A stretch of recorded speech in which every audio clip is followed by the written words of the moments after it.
آئیے آج ایک ایسی چیز کو سمجھتے ہیں جو 1400 سال پرانی ہے لیکن آج بھی اتنی ہی اہم ہے۔ یہ ایک طرح کا بلو پرنٹ ہے، ایک نقشہ ہماری اندرونی طاقت کے لیے۔ تو آئیے اس میں گہرائی سے اترتے ہیں۔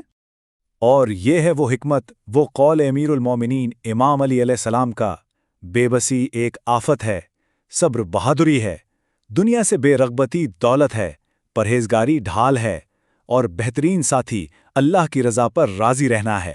یہ 5 باتیں ہیں، دیکھنے میں شاید الگ الگ لگیں لیکن اصل میں یہ ایک دوسرے سے ایسی جڑی ہوئی ہیں جیسے ایک زنجیر کی کڑیاں۔ تو سوچئے ذرا، کیا ہو اگر یہ صرف اچھی باتوں کی ایک فہرست نہ ہو بلکہ یہ ایک پورا بلیو پرنٹ ہو، ایک ایسا نقشہ جس سے ہم اپنے اندر ایک مضبوط قلعہ بنا سکیں، ایک ایسا قلعہ جس سے کوئی ہلا نہ سکے۔ چلیے اسی ڈیزائن کو استعمال کرتے ہوئے قدم بقدم اپنے وجود کا ایک قلعہ بناتے ہیں۔ اب دیکھیے، کوئی بھی مضبوط عمارت یا قلعہ بنانے کے لیے سب سے پہلے بنیاد کو دیکھنا پڑتا ہے۔ اس کا مطلب یہ ہے کہ ہمیں سب سے پہلے اپنی کمزوری کا سامنا کرنا ہوگا، اسی کمزور زمین کا جس پر ہم کھڑے ہیں۔ اس کال کا جو پہلا حصہ ہے نا، العاجز یعنی بے بسی، یہ اصل میں بنیادی مسئلے کی طرف اشارہ کرتا ہے۔ امام نے اسے آفت کہا ہے، ایک کیٹاسٹروفی۔ اور یہ صرف یہ نہیں کہ ہم کچھ کر نہیں سکتے، نہیں، یہ وہ احساس ہے جو انسان کو بالکل مفلوج، بے بس بنا دیتا ہے، ایک ایسی کیفیت جو ہمیں آگے بڑھنے ہی نہیں دیتی۔ تو ٹھیک ہے، زمین کمزور ہے، یہ ہم نے مان لیا۔ اب اس پر پہلا ستون کون سا کھڑا کرنا ہے؟ یہ ایک خاص قسم کی بہادری ہے۔ اور قول میں فوراً اس کا جواب ہے۔ ایک طرف بے بسی ہے جو انسان کو مفلوج کر دیتی ہے، اور دوسری طرف ہے صبر یعنی انڈیورنس۔ جہاں بے بسی ایک آفت ہے، وہیں صبر ایک شجاعت، ایک بہادری ہے، بالکل اس کے مخالف۔ لیکن یہاں ایک بہت ضروری بات سمجھنے کی ہے، یہ صبر صرف ہاتھ پر ہاتھ دھرے بیٹھ کر انتظار کرنے کا نام نہیں ہے، بالکل نہیں۔ یہ ایک فعال چیز ہے، ایک طاقتور خوبی، صرف برداشت کرنا نہیں بلکہ مشکلات کے سامنے ہمت سے کھڑے رہنے کا نام ہے۔ اور اس کی اہمیت کا اندازہ امام کے ایک اور قول سے لگائیں۔ فرماتے ہیں، صبر کا ایمان سے ویسا ہی تعلق ہے جیسا سر کا جسم سے۔ سوچ کر دیکھیے، بنا سر کے جسم کیا ہے؟ کچھ بھی نہیں۔ بالکل اسی طرح بغیر صبر کے ایمان میں کوئی خیر، کوئی بھلائی نہیں۔ اور ایک اور دلچسپ چیز، ایک اور جگہ اس صبر کو 4 فعال رویوں میں تقسیم کیا گیا ہے۔ اس سے ثابت ہوتا ہے کہ یہ کوئی غیر فعال چیز نہیں۔ کیا ہیں وہ 4 چیزیں؟ جنت کا شوق، جہنم کا خوف، دنیا سے بے رغبتی، اور موت کو ہمیشہ یاد رکھنا۔ یہ سب ہمیں فعال رکھتے ہیں۔ تو جب صبر کا یہ پہلا مضبوط ستون کھڑا ہو جاتا ہے نا، تب انسان دولت، مال، ان سب کے ساتھ اپنے رشتے کو ایک نئی نظر سے دیکھنا شروع کرتا ہے۔ آپ دیکھیں، ہماری دنیا، ہمارا معاشرہ ہمیں ہر وقت کیا سکھاتا ہے؟ یہی کہ جتنا زیادہ مال ہوگا، جتنی زیادہ چیزیں ہوں گی، اتنی ہی زیادہ خوشی اور تحفظ ہوگا۔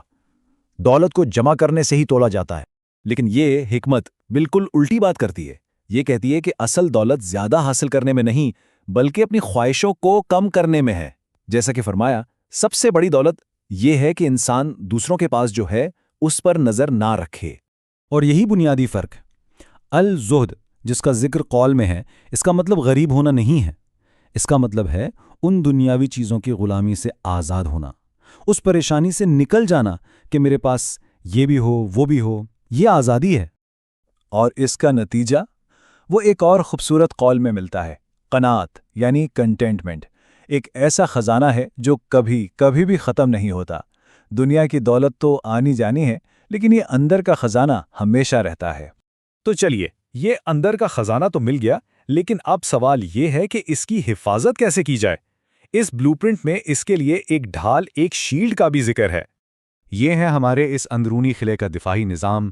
اسے کہتے ہیں الورع، عام لفظوں میں پرہیزگاری، مطلب جان بوجھ کر شعوری طور پر اپنے آپ کو ان چیزوں سے بچانا جو ہمارے اندر کے سکون کو برباد کر سکتی ہیں۔ اور قول میں اس کے لیے بہترین لفظ استعمال ہوا ہے، الورع جنہ، یعنی پرہیزگاری ایک ڈھال ہے، ایک شیلڈ جو روح کی حفاظت کرتی ہے۔ تو اب دیکھیے، قلعہ بن گیا، اس کی حفاظت کے لیے ڈھال بھی مل گئی۔ اب ہم آتے ہیں آخری منزل پر۔ یہ کوئی اور ستون نہیں ہے جو ہمیں بنانا ہے، نہیں، یہ تو مقصد ہے، منزل ہے۔ یہ وہ سکون ہے جو اس قلعے کے اندر رہنے سے ملتا ہے، جسے ہم نے خود بنایا۔ اس کو الرضا کہتے ہیں، یعنی اللہ کی مرضی پر پورے سکون سے راضی رہنا۔ اور اسی لیے قول کے آخر میں اسے نعم القرین یعنی بہترین ساتھی کہا گیا ہے۔ کیوں؟ کیونکہ یہ وہ اندر کا سکون ہے جو پھر ہمیشہ انسان کے ساتھ رہتا ہے، ایک دوست کی طرح، ایک ایسی روح جو اب اپنے حالات سے یا اپنے پیدا کرنے والے سے لڑائی میں نہیں ہے۔ تو چلیے اب اس پورے بلو پرنٹ، اس پورے نقشے کے سارے حصوں کو ایک ساتھ جوڑ کر دیکھتے ہیں۔ تو پورا سفر کیا بنا؟ سب سے پہلے اپنی بے بسی کو قبول کرنا، پھر اس کا جواب دینا صبر کے ساتھ، پھر دنیا سے بے رغبتی یعنی زہد کے ذریعے اصل دولت کو پانا، اس کے بعد ورع یعنی پرہیزگاری سے اس دولت کی حفاظت کرنا، اور آخر میں ان سب کے نتیجے میں رضا کی منزل حاصل کرنا جو ہمارا بہترین ساتھی ہے۔ دیکھیے کتنا منطقی، کتنا واضح راستہ ہے۔ اور اس طرح جب ہم واپس اس پورے کال کو دیکھتے ہیں کہ بے بسی ایک آفت ہے، صبر بہادری ہے، تو اب یہ صرف چند الفاظ نہیں رہتے، اب یہ ایک پورا عملی رہنما لگتا ہے، ایک ایسا راستہ جو ہمیں اندر سے مضبوط بنا سکتا ہے۔